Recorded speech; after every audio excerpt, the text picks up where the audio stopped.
Gempa yang terjadi pada pukul 17.33 WITA Sabtu 27 Januari 2024 terjadi di wilayah Samudra Hindia Selatan Jawa, Jember. Hasil analisis BMKG menunjukkan gempa bumi ini memiliki parameter update dengan magnitudo 5,5.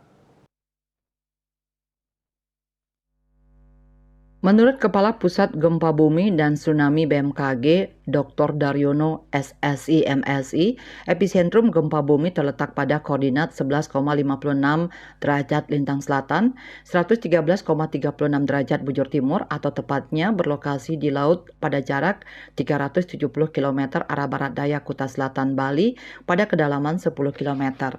Dengan memperhatikan lokasi epicenter dan kedalaman hiposenternya, gempa bumi yang terjadi merupakan jenis gempa bumi dangkal akibat adanya aktivitas deformasi batuan di luar zona subduksi alterai zone. Hasil analisis mekanisme sumber menunjukkan bahwa gempa bumi memiliki mekanisme pergerakan turun normal fault. Disampaikannya, gempa bumi ini berdampak dan dirasakan di daerah Kuta, Mataram, dan Lombok Barat dengan skala intensitas 3 mmi, daerah Denpasar dan Gianyar dengan skala intensitas 2 mmi. Hasil pemodelan menunjukkan bahwa gempa bumi ini tidak berpotensi tsunami.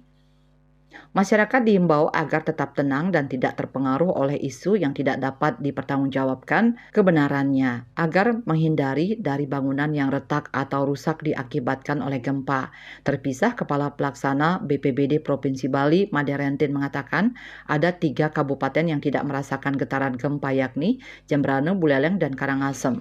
Sisanya yakni Kota Denpasar, Badung, Bangli, Klungkung, Gianyar, dan Tabanan merasakan gempa ini. Hasil koordinasi sementara belum ada laporan kerusakan dari gempa di atas 5 skala Richter ini. Dia Dewi, Bali Pos melaporkan.